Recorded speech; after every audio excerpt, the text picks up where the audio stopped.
1776 was to be an auspicious year for America. For Norfolk, Virginia, the year would begin with its destruction. Word of its conflagration at the hands of Governor John Murray, Earl of Dunmore, would generate support for the revolution. Many, however, were not given the full story.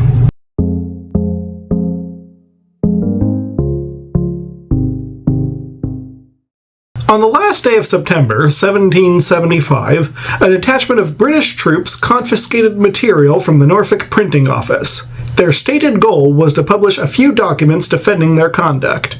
Assurances were given that the material would be returned once this task was completed. Between 200 and 300 Norfolk residents bore witness, and none intervened.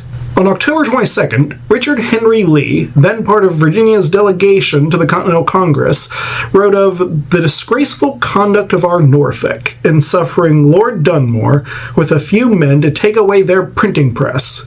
He wrote further, "I expect by every post to hear of the demolition of that infamous nest of Tories." Said infamy was due to the number of Scottish merchants in Norfolk, many of whom had collaborated with their fellow Scotsman Dunmore when he used their town as a base for his naval operations. 9 days after Lee's letter was written, his fellow Virginia delegate Thomas Jefferson imitated the Roman politician Cato when he wrote to his friend John Page, "Delenda est Norfolk." On November 11th, Page wrote back that many in Norfolk deserved to be ruined and hanged. Of Norfolk itself, he wrote, "We must be prepared to destroy it." By the end of 1775, Norfolk was under Patriot occupation, but Dunmore's fleet remained in the Elizabeth River, where they were fired upon by Patriots who had taken position on Norfolk's wharves.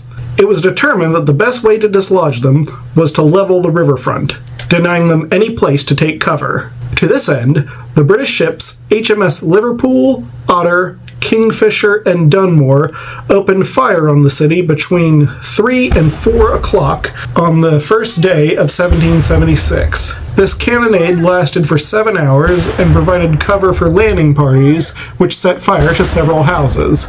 These houses being primarily made of wood, and with a moderate wind from the river, the fire spread rapidly. The Patriots took it a step further, setting fire to houses beyond the riverfront. Some British troops went ashore and clashed with the Patriots, but they were repelled. Over the next few days, the Patriots sacked and burned the city, saying, "Keep up the jig." A soldier stationed in Hampton wrote, "At night the fire was so great, the clouds above the town appeared as red and bright as they do in an evening at sun setting." One witness described the Patriots as drinking rum and saying, "Let us make hay while the sun shines." By 3 o'clock in the afternoon of January 4th, the fire had subsided and only a fraction of Norfolk remained. On January 7th, Samuel Adams wrote, "This will prevail more than a long train of reasoning to accomplish a confederation."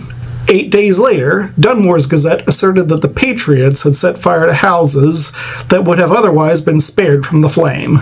The following day, the Virginia Convention referred to Norfolk as having been set on fire by our enemies, as they ordered the remainder of the town to be demolished so that it could not be used by the British.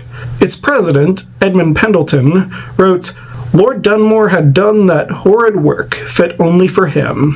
General George Washington echoed the opinion of Adams when he wrote on the last day of January that what happened in Norfolk would have no other effect than to unite the whole country in one indissoluble band against a nation which seems to be lost to every sense of virtue.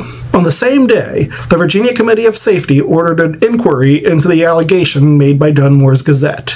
In the House of Lords on March 5th, Charles Lennox, Duke of Richmond, referred to Norfolk as a loyal town reduced to ashes by the wanton act of one of our naval commanders. What was done to Norfolk, he said, was no less inconsistent with every sentiment of humanity than contrary to every rule of good policy. He predicted it would turn all of North America into their most implacable enemies.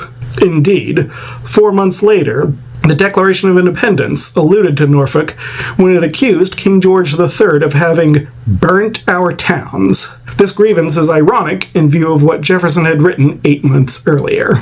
In 1777, the Virginia General Assembly appointed a commission to ascertain the losses sustained by the denizens of Norfolk. The commission's report was ready on October 10th. It found that the British had destroyed 19 houses, while the Patriots had destroyed 863. The report would not be made public until the 60th anniversary of the fire.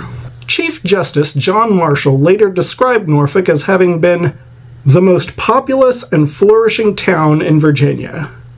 He referred to its destruction as one of those ill-judged measures, of which the consequences are felt long after the motives are forgotten. Dunmore received the blame for the burning of Norfolk. While it is true that the British set fire to the riverfront, Norfolk's reputation as a town whose population was largely Loyalist sealed its fate. If you like our videos, please like, subscribe, and comment below.